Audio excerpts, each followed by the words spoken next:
Hello student. Just last video में हमने coagulation, anti coagulation, coagulant और एंटी कोआगुलेंट देखा था। उसमें सबसे इम्पॉर्टेंट प्रोसेस है हीमोस्टैटिक और हीमोस्टैसिस की। मतलब अगर किसी को इंजरी हो जाती है तो इस इंजरी से जो ब्लड का निकलना, ब्लड का स्टिकी होना, क्लॉटी होना और उसका ब्लड का जम जाना और ब्लड फ्लो का बंद हो जाना, ये सारी प्रोसेस आती है हीमोस्टैसिस में, हीमोस्टैटिक में। ठीक है, ये सारी प्रोसेस को हम देखेंगे, एक डायग्राम के थ्रू देखेंगे तो आपको बहुत अच्छे से याद रहेगा। और उसके जो इंपॉर्टेंट वर्ड है, मेडिकल वर्ड है, मेडिकेटेड वर्ड है, वो भी आपको अच्छे से याद हो जाने वाले हैं। देखिए हम शुरू करते हैं हीमोस्टैसिस।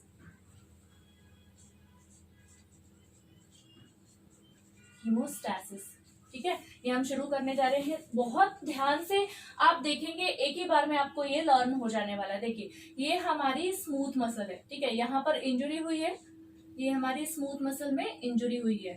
ठीक है, जब ये इंजुरी होती है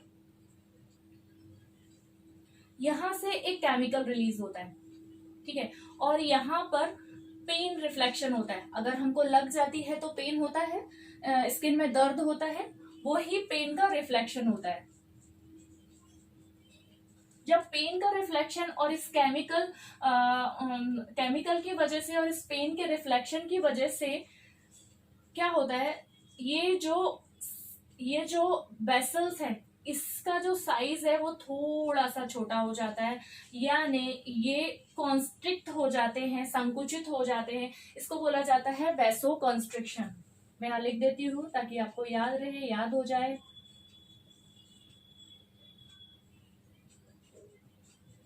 इसको बोला जाता है वैसो कॉन्स्ट्रिक्शन। ठीक है, यहाँ पर जो है वो एंडोथीलियल सेल पाई जाती हैं। ये जो सेल्स हैं वो हैं एंडोथीलियल सेल।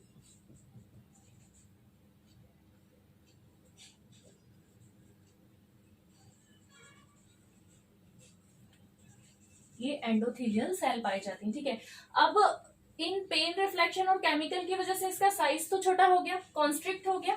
ठीक है, जब ये कॉन्स्ट्रिक्ट हो जाते हैं तो ये जो एंडोथीलियल सेल है ये एक केमिकल रिलीज करती हैं। यहाँ पर केमिकल पाया जाता है एंडोथीलियल सेल के पास से केमिकल रिलीज होता है। उस केमिकल को बोला जाता है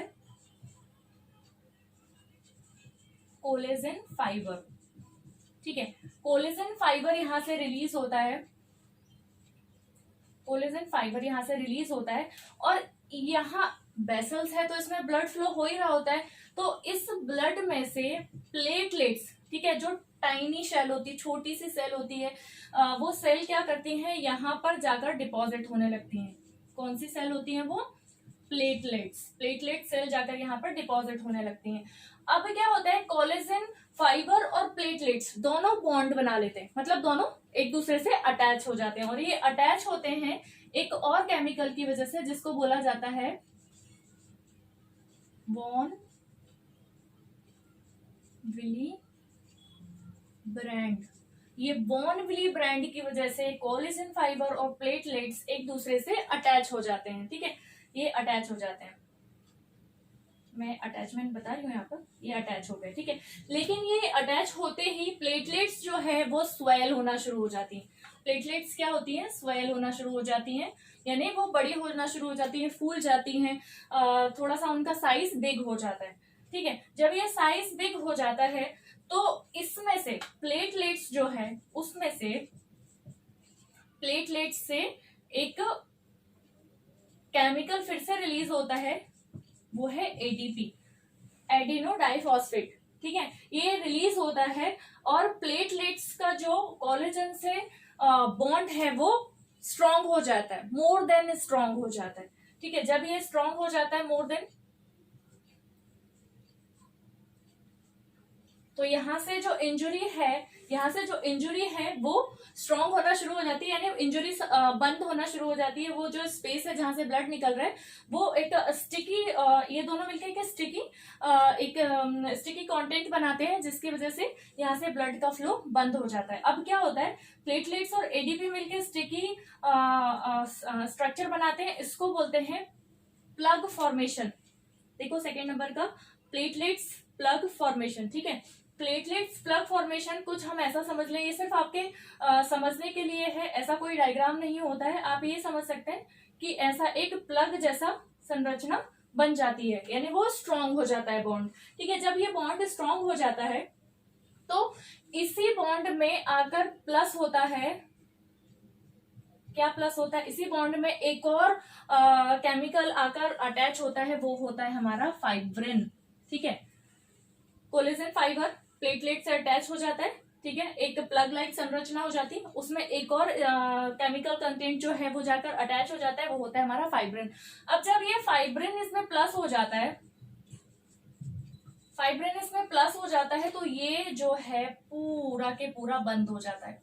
ये जो इंजरी हुआ है, जहां से ब्लड निकल रहा है, उस ब्लड का निकलना टोटली बंद हो जाता है। ये हमारी पूरी हीमोस्टैसिस प्रोसेस है। लेकिन ये जो फाइब्रिन है ये पाया जाता है ब्लड प्लाज्मा में। ब्लड प्लाज्मा में ये हमारे ब्लड का एक कंटेंट होता है, ब्लड प्लाज्मा।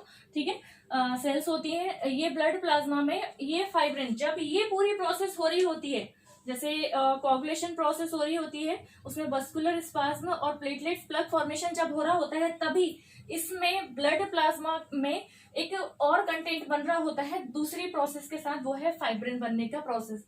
देखिए फाइब्रिन बनने का प्रोसेस कैसे होता है, हमारे ब्लड प्लाज्मा में प्रोथ्रोम्बिन पाया जाता है। ठीक है, प्रोथ्रोम्बिन जो है, प्रोथ्रोम्बिन एक्टिवेटर के द्वारा थ्रोम्बिन में कन्वर्ट किया जाता है। Thrombin is enzyme. ठीक है, एक एंजाइम होता है। अब ये एंजाइम जो है वो क्या करता है, फाइब्रिनोजेन को फाइब्रिन में कन्वर्ट करता है। कौन? थ्रोम्बिन। तब जाके हमें फाइब्रिन बनता है। और जब तक हम ये वाली प्रोसेस कंप्लीट करते हैं प्लग फॉर्मेशन की, तब तक यहाँ फाइब्रिन बन जाता है। या प्लग से, ये जो प्लग बना है इससे फाइब्रिन अटैच होता है और ब्लड वहीं के वहीं रुक जाता है, वहां स्ट्रॉन्ग बॉन्ड बन जाता है। स्ट्रॉन्ग बॉन्ड बनने के बाद ब्लड का टोटली रुक जाना, that is the all process is coagulation. ये बहुत इजी सिंपल लैंग्वेज में बहुत कटिंग वर्ड करके मैंने आपको समझाई है। सारे स्टूडेंट को, जो बेसिकली मेडिकल स्टूडेंट है, सबको ये प्रोसेस इजीली समझ में आ गई होगी। और नॉर्मल जिनको जानना है कि ब्लड कैसे रुकता है, तो उनके लिए भी ये बहुत इंपॉर्टेंट है। ठीक है, अब हम इसके बाद बैक टू बैक पढ़ेंगे एंटी कोआगुलेशन का क्लासिफिकेशन। तो नेक्स्ट वीडियो जरूर देखिए, ध्यान रखिए, अच्छे से पढ़िए। Bye bye.